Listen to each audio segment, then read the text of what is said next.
Bismillahirrahmanirrahim. Assalamualaikum warahmatullahi wabarakatuh. Izin memperkenalkan diri, nama saya Muhammad Tamadani, NPM 1813031010, mata kuliah Metodologi Penelitian Pendidikan. Di sini saya akan menjelaskan rancangan penelitian yang saya ambil, yaitu judulnya yaitu pengaruh pembelajaran online terhadap prestasi belajar ekonomi ditinjau dari kemampuan siswa. Alasan saya mengambil judul penelitian ini dikarenakan mata pelajaran ekonomi merupakan pelajaran yang sangat penting bagi siswa, khususnya dalam ujian seperti ujian sekolah maupun ujian nasional yang berkaitan dengan mata pelajaran ekonomi. Namun, dikarenakan adanya pandemi virus COVID-19, pembelajaran offline atau tatap muka diganti menjadi pembelajaran online. Sehingga, apakah ini akan berpengaruh terhadap prestasi belajar ekonomi? Lanjut ke latar belakang masalah.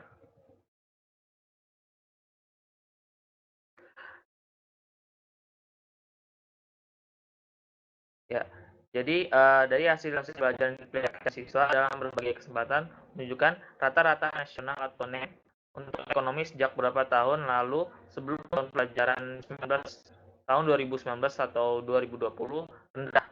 Dan samping itu siswa menganggap mata pelajaran ekonomi tergolong mata pelajaran yang sulit, khususnya lagi prestasi ekonomi di SMA Negeri 2 Bandar Lampung dari tahun ke tahun masih rendah.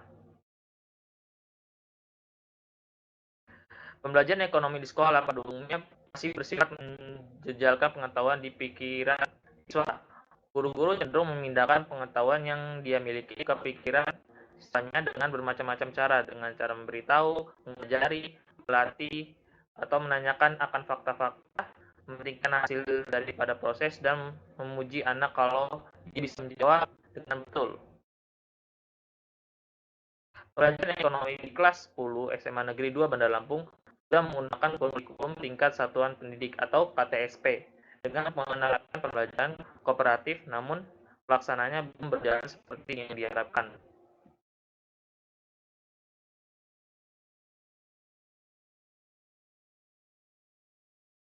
Lanjut,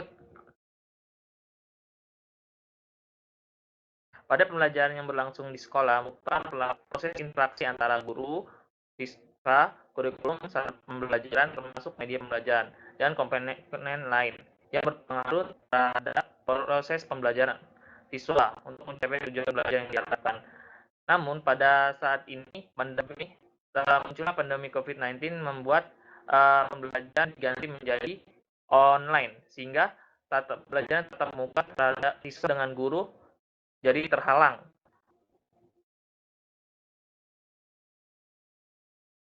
Lanjut ke rumusan masalah. Latar belakang masalah, berdasarkan latar belakang masalah, maka dirumuskan masalah penelitian. Yang pertama, adakah perbedaan pengaruh antara penggunaan pembelajaran online dan media LKS terhadap prestasi belajar ekonomi siswa?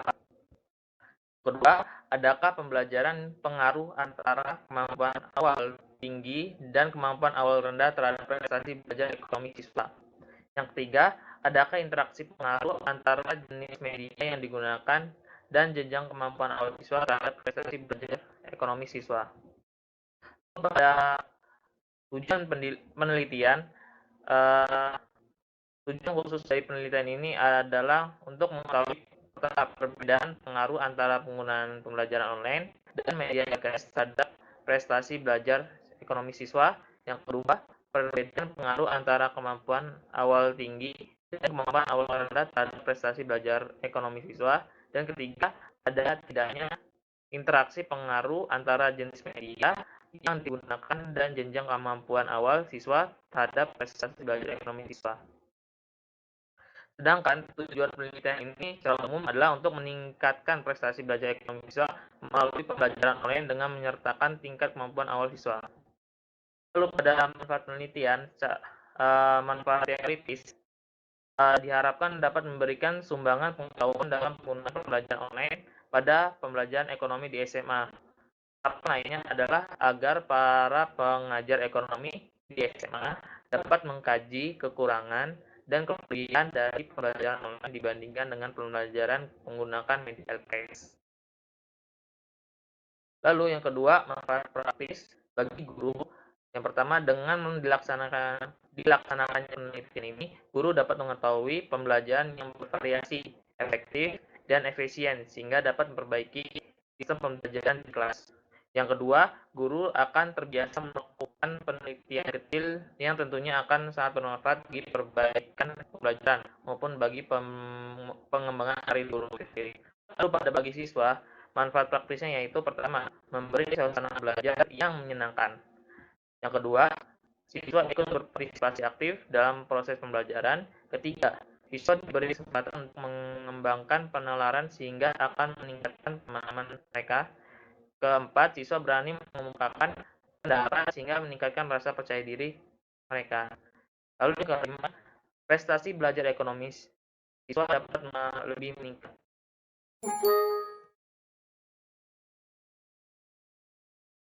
Lanjut ke jenjang keperusahaan yang akan deskripsi dengan ekonomi. Ya, mungkin saya tidak perlu menjelaskan kepada saudara-saudara tentang pengertian ekonomi.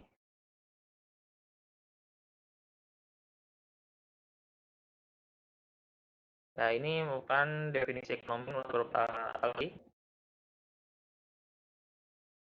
Lalu pada media pembelajaran online, dari beberapa peneliti ICT Association of Educational and Communication Technology mengatakan bahwa media adalah segala sesuatu yang digunakan orang untuk menyalurkan pesan, menggantikan media sebagai jenis komponen atau dalam lingkungan siswa yang dapat merangsang mereka untuk belajar.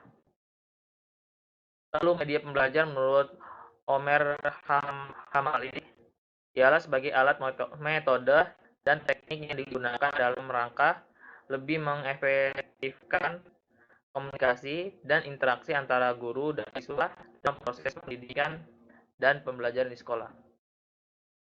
Lalu pada populasi dan sampel, populasi yang saya ambil adalah keseluruhan subjek penelitian adalah siswa SMA Negeri 2 Bandar Lampung yang berjumlah 9 kelas.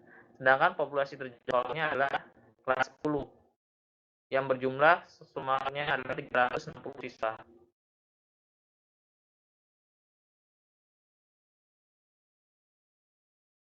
Lalu sampelnya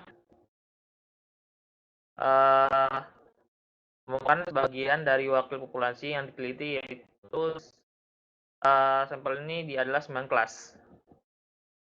Lalu cara menentukan sampelnya menggunakan rumus Coffin adalah sebagai N sama dengan N besar dibagi 1 ditambah buka kurung N dikali E kuadrat. Keterangannya N sama dengan jumlah responden, N besar merupakan jumlah populasi, E merupakan error margin. Ketentuan besar E dalam rumus Coffin, nilai E 0,1 atau 10% untuk populasi yang berjumlah besar. Lalu nilai E 0,2 atau 20% untuk populasi yang berjumlah kecil. Berhubung penelitian saya ini adalah populasinya berjumlah kecil, maka penelitian menggunakan E, yaitu 20%. Maka perhitungannya yaitu 360 siswa dibagi 1 ditambah 360 dikali 0,2 dikali 0,2. Dengan N ya hasilnya yaitu 24. Jadi berdasarkan perhitungan di atas, sampel yang diperlukan adalah sebanyak 24 orang. Lalu pada variabel penelitian,